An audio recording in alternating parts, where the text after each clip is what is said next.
શાળામાં અભ્યાસ કરતા વિદ્યાર્થીઓની શિષ્યવૃત્તિને લઈ આમ આદમી પાર્ટી દ્વારા નાયબ કલેક્ટરને આવેદનપત્ર આપ્યું।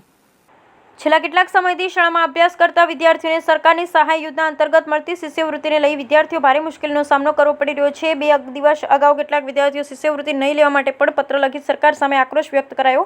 જ્યારે 2024-25 ડિજિટલ ગુજરાત પોર્ટલ પર માધ્યમિક અને ઉચ્ચતર માધ્યમિક શાળાના વિદ્યાર્થીઓને શિષ્યવૃત્તિ ઓનલાઈન દરખાસ્ત કરવામાં અનેક ટેકનિકલ અને વ્યવહારિક મુશ્કેલીઓ જેના કારણે આ કામ સમય મર્યાદામાં પૂર્ણ કરવું અશક્ય બની ગયું છે। સાથે પાત્રતા ધરાવતા વિદ્યાર્થીઓ ડોક્યુમેન્ટ સમયસર રજૂ ન કરી શકવાને કારણે શિષ્યવૃત્તિથી વંચિત રહેવું સંભવ છે। ત્યારે સરકાર દ્વારા ઓછા ડોક્યુમેન્ટ સાથે સરળતાથી લાયક વિદ્યાર્થીઓને શિષ્યવૃત્તિ મળી રહે તે માટે શરતોમાં જરૂરી કરવા અને ઓનલાઈન પ્રોસેસમાં પણ સોફ્ટવેરમાં સુધારા કરવા બાબતે આમ આદમી પાર્ટી દ્વારા મુખ્યમંત્રીને સંબોધી નાયબ કલેક્ટરને આવેદનપત્ર પાઠવ્યું હતું।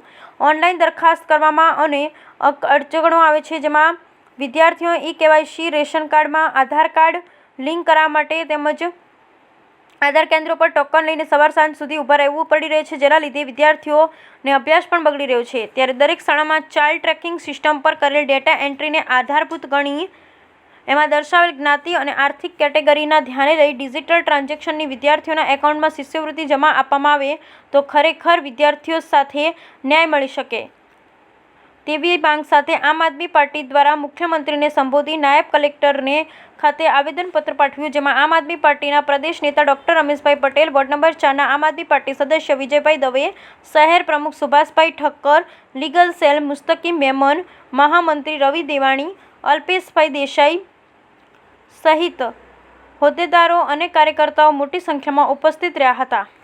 બ્યુરો રિપોર્ટ ભરત ઠક્કર, ડીસા, બનાસકાંઠા।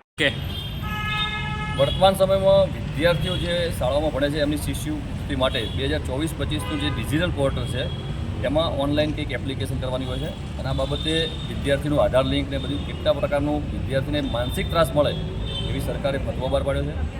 અમારી આજના દિવસે એક આવેદનપત્ર આપી આમ આદમી પાર્ટી બનાસકાંઠાએ અહીંયા ડીસા પ્રાંત ઓફિસમાં આવેદનપત્ર આપ્યું છે અને અમારી એ માંગ છે કે વિદ્યાર્થીને માત્ર શિક્ષણમાં જ ધ્યાન રાખવું જોઈએ, એને આ સરકારી કચેરીઓ ધક્કા ના ખાય, એ પણ એક લાઇનમાં ઊભો રહી અને એક જે સામાન્ય માણસ જે અત્યારે લાઇનોમાં ઊભો થઈ ગયો છે તો વિદ્યાર્થી પણ આ લાઇનમાં ન ઊભો રહે।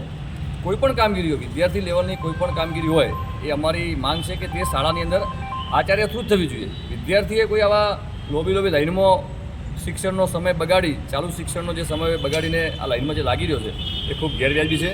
તો આ બાબતે સરકાર થોડી ગંભીર બને। વિદ્યાર્થીઓનો માનસ ખૂબ જ કોમળ હોય છે, એ આવનારું ભવિષ્ય છે દેશનું। તો વિદ્યાર્થીને આવા ધક્કા ખવડાવી એના માનસિક ત્રાસ આપવાનો જે વિષય અત્યારે ચર્ચાઈ રહ્યો છે એ બાબતે અમે ખૂબ જ આકરી નિંદા કરીએ છીએ સરકારની અને સરકારને ફરી એકવાર વિનંતી કરીએ છીએ કે ભાઈ વિદ્યાર્થીને માત્ર શિક્ષણમાં ધ્યાન રહેવું જોઈએ।